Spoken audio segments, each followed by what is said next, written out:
every government will always want to have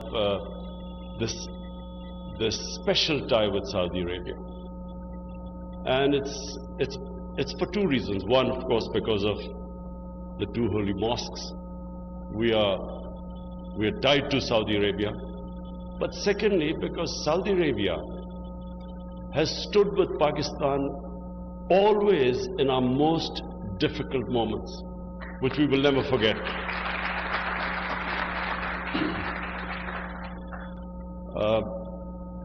Excellency, you know, human beings, we are made such that we don't remember our friends who stood with us in our good times, but we always remember those friends who are there when you need them most, when it is your bad times. So therefore, I can assure Saudi Arabia that whenever there is any security threat to Saudi Arabia,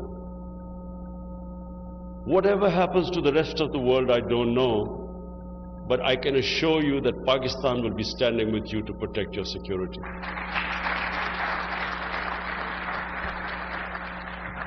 I've been coming to Saudi Arabia for 30 years, and I've seen it change under the leadership, the dynamic leadership of the Crown Prince. I've seen the difference. He's someone who has passion. He has passion for change, for the future of Saudi Arabia. And I see that. Pakistan is also changing. As our finance minister just mentioned, in the 60s, Pakistan was the fastest growing country in Asia. Pakistan was the country that was getting industrialized the fastest. We had institutions which were stronger than institutions in all of Asia. Just to give you an example, our airline, PIA, was one of the best airlines in the world. It created about 5-6 airlines. So we had strong institutions. Our growth was going in the right direction. And unfortunately, as happens in the history of countries, countries do lose their way. We lost our way. A nationalization that stunted our growth. And now we are back on that path. This is a country now which is opening itself for business. We are incentivizing our industry. We are now exploring the full potential of our country. A country which is, as mentioned, 220 million people, but the majority of the people, the population of Pakistan is under the age of 30. It means it has tremendous potential to grow, because the most important factor of growth is a young population. Then is the strategic location of Pakistan. We have two of the biggest markets in the world neighboring us. We have, through Afghanistan, the whole Central Asian markets. We have excellent relationship with China. But if somehow we improve our relationship with India, I know after last night's thrashing by Pakistan team in the cricket match, it's not a very good time to talk about improving relationship with India. But I'm imagining that if somehow we resolve, and there is only one issue between us, and that is the issue of Kashmir. And if, like two civilized neighbors, we can resolve this issue. And it's all about human rights and the rights.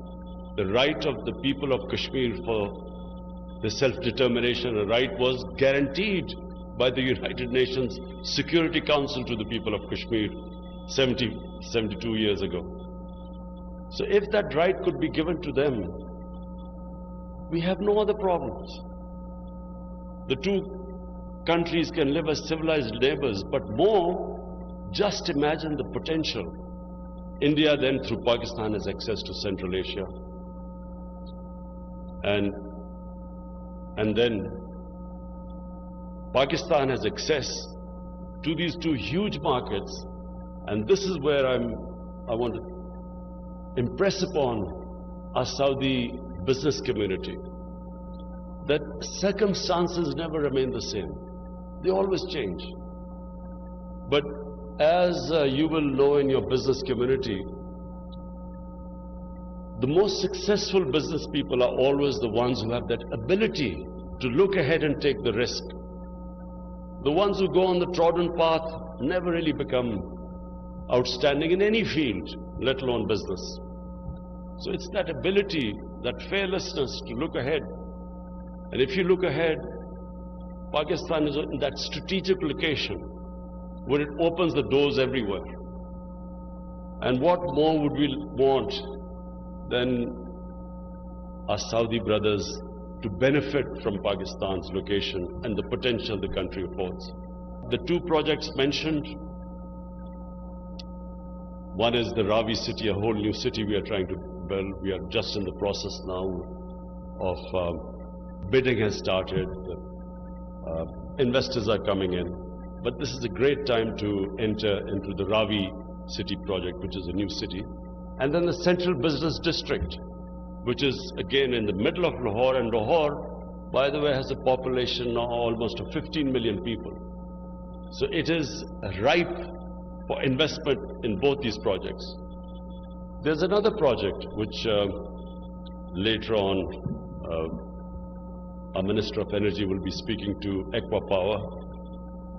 And this is a very interesting project, which is we have almost 300,000 acres of land, which is fertile land, but because it doesn't have water at the moment, it's lying uncultivated. So we have 300,000 acres of land, but it's next to the river Indus, so the water is available. All we need is that we need energy to lift that water in a canal, and then this whole area becomes cultivable. And we know that Saudi Arabia is interested in food security. This land is available.